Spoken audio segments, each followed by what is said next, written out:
Deer students, good evening all of you.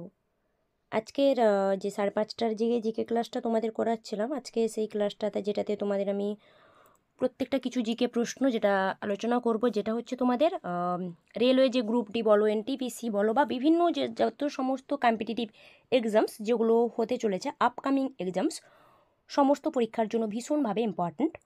তাই বলবো skip না করে শেষ পর্যন্ত দেখো, এবং যারা আজকে নতুন বা যারা আমার চ্যানেলে নতুন তারা চ্যানেলটিকে সাবস্ক্রাইব করো। প্রথম প্রশ্ন, কার বিচার ও মৃত্যুদণ্ডকে বিচার ব্যবস্থার হত্যা বলে উল্লেখ করা হয়? বিচার ব্যবস্থার হত্যা, যেটা হচ্ছে option B is the right answer, Maharaj Nandakumar. যিনি বাংলার কে ছিলেন মহারাজ নন্দকুমার? যেটা হচ্ছে তোমার বাংলার বিভিন্ন অঞ্চলের মানে নবাবী অঞ্চলের দেওয়ান ছিলেন উনি, মহারাজ নন্দকুমার। নেক্সট প্রশ্ন, কোশ্চেন নাম্বার 2, আধুনিক মৈথিলি লেখক উদয়নারায়ণ সিং এর ছদ্মনাম কি? ছদ্মনাম, মৈথিলিক লেখক যিনি, মৈথিলি ভাষার লেখক উদয়নারায়ণ সিং, যিনি ওনার মৈথিলি ভাষার লেখক হিসেবে উনি খুব খ্যাতি অর্জন করেছেন, তার ছদ্মনাম কি? ছদ্মনাম হচ্ছে অপশান এ, নচিকেতা। তাহলে যদি কোশ্চেনে উদয়নারায়ণ সিংয়ের ছদ্মনাম থাকে তাহলে নচিকেতা। উদয়নারায়ণ সিংয়ের সম্বন্ধে কি জানলাম? উনি একজন মৈথিলি লেখক এবং ওনার ছদ্মনাম সম্বন্ধে জানা হলো নচিকেতা। নেক্সট, জলপ্রপাতের ক্রিয়া দ্বারা গঠিত স্রোতের পুলগুলোকে কি বলা হয়? যে সমস্ত স্রোতের পুল রয়েছে, ওই যে সমস্ত স্রোতের পুল কি বলেছে? জলপ্রপাতের ক্রিয়া দ্বারা, মানে জলপ্রপাতের ফলে সৃষ্টি হবে। ঠিক আছে, জলপ্রপাতের ক্রিয়া দ্বারা যেগুলো সৃষ্টি হবে ওগুলোকে বলা হবে কি না প্লাঞ্চ পুল, অপশন এ প্লাঞ্চ পুল।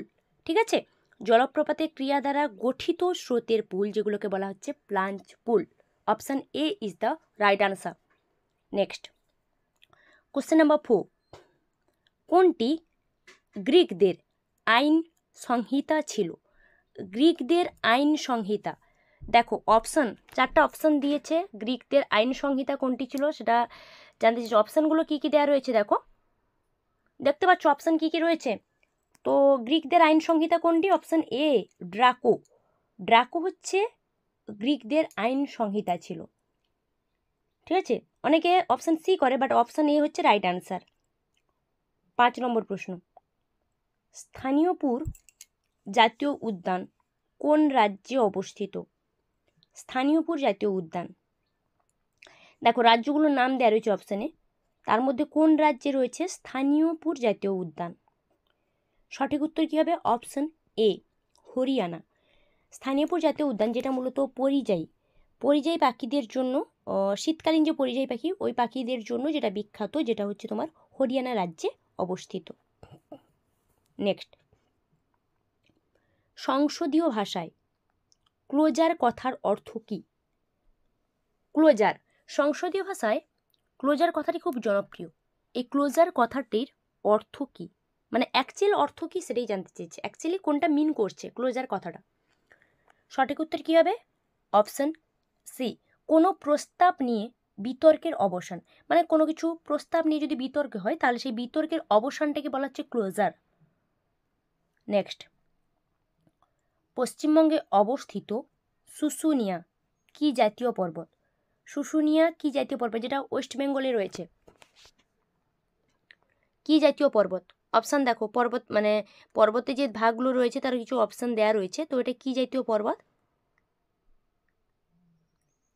সঠিক উত্তর অপশান এ ক্ষয়জাত পর্বত। ক্ষয়জাত পর্বত ক্ষয় কার্যের ফলে সৃষ্ট ক্ষয়জাত পর্বত। চলো কি আছে দেখে নি। 8 নম্বর, ওকে চলো কোশ্চেন নাম্বার 8, পতঙ্গের নির্মোচনের সহায়ক নিয়ন্ত্রক হরমোন, নির্মোচনের নিয়ন্ত্রক হরমোন কোনটি, যেটা পতঙ্গের নির্মোচনে সহায়তা করে? সেটা হচ্ছে তোমার হরমোন, যেটা কি করে না পতঙ্গের যে নির্মোচন প্রক্রিয়া, ওই নির্মোচন প্রক্রিয়াটাকে নিয়ন্ত্রণ করে, মানে ব্যালেন্স করে রাখে, যেটা হচ্ছে তোমার জুভেনাইল হরমোন। ঠিক আছে, নেক্সট, ভারতীয় বিক্ষোভের জনক হিসেবে কে বিখ্যাত ছিলেন? ভারতীয় বিক্ষোভের জনক বলে ওনাকে পরিচিত, বা উনি ভারতের বিক্ষোভের জনক নামেও পরিচিত, কে ছিলেন? সঠিক উত্তর হবে অপশন বাল গঙ্গাধর তিলক। অপশন ডি বাল গঙ্গাধর তিলক, যিনি ভারতীয় বিক্ষোভের জনক নামে পরিচিত বা জনক হিসেবে উনি বিখ্যাত ছিলেন। বিক্ষোভের জনক বলা হয় বাল গঙ্গাধর তিলককে। নেক্সট, হরিজন সভা কে গঠন করেন? হরিজন সভা, হরিজন সভাটা অ্যাকচুয়ালি কি না, সমাজে যারা অস্পৃশ্য, যারা নিপীড়িত, যারা দলিত, তাদের জন্য মহাত্মা গান্ধী, যেনার পুরো নাম হচ্ছে মোহনদাস করমচাঁদ গান্ধী, অপশন সি যেটা হচ্ছে তোমার Gandhiji, Gandhiji is the right answer. যেটা হচ্ছে উনি হরিজন সভা গঠন করেছিলেন সমাজে মূলত অস্পৃশ্য মানুষদেরকে তাদের যোগ্য মর্যাদা দেওয়ার জন্য, যারা সমাজে নিপীড়িত বা দলিত তাদের জন্য হরিজন সভা উনি গঠন করেছিলেন। নেক্সট প্রশ্ন, ইবন বতুতাকে দিল্লির কাজী হিসেবে কে নিযুক্ত করেন? ইবন বতুতা যেনাকে দিল্লির কাজী হিসেবে নিয়োগ করা হয়েছিল, কিন্তু দিল্লির কাজী হিসেবে কে নিয়োগ করেছিলেন? অপশন দেখো কি কি রয়েছে। Right answer is Mohammad bin Tughlaq. Mohammad bin Tughlaq, যাকে পাগলা রাজাও বলা হয়, মোহাম্মদ বিন তুগলক যিনি হঠকারী সিদ্ধান্ত নিতেন, যাকে হঠকারী রাজা, পাগলা রাজা বলে আখ্যায়িত করা হয়েছে। পার্লামেন্টের কোন কক্ষের সভাপতি ওই কক্ষের সদস্য নন? মানে উনি কক্ষের সভাপতি কিন্তু কক্ষের সদস্য নন পার্লামেন্টের। অপশন দেখো, সঠিক উত্তর অপশন বি রাজ্যসভা। মানে রাজ্যসভার সভাপতি কখনো রাজ্যসভার মানে কক্ষের সদস্য হতে পারেন না। নেক্সট, নাগরিকদের অর্থনৈতিক ন্যায় বিচারের কথাটি সংবিধানের কোন অংশে উল্লেখিত হয়েছে? ভারতীয় যে নাগরিক, যারা ভারতের নাগরিক, তো ওদের অর্থনৈতিক ন্যায় বিচার, মানে প্রত্যেকটা সিটিজেনের একটা অর্থনৈতিক ন্যায় বিচার রয়েছে। তো ভারতের, আমাদের দেশে যে সংবিধান, সেই সংবিধানের কোন অংশ উল্লেখ আছে না নির্দেশমূলক নীতি। অপশন ডি নির্দেশমূলক নীতিতে উল্লেখ আছে যে প্রত্যেকটা সিটিজেনের অর্থনৈতিক ন্যায় বিচার রয়েছে। নেক্সট প্রশ্ন, কোশ্চেন নাম্বার 14, প্রাণহিতা পেনগঙ্গা কার উপনদী? মানে কোন নদীর উপনদী? প্রাণহিতা, পেনগঙ্গা।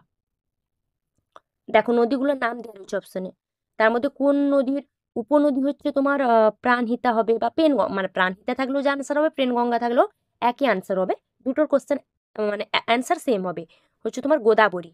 ঠিক আছে, গোদাবরী নদী তাহলে উপনদী কি? প্রাণহিতা বা পেনগঙ্গা। ঠিক আছে, প্রাণহিতাও উপনদী, আবার পেনগঙ্গাও গোদাবরী নদীর উপনদী।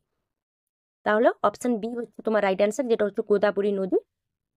ঠিক আছে, চলো আজকে যে প্রশ্নগুলো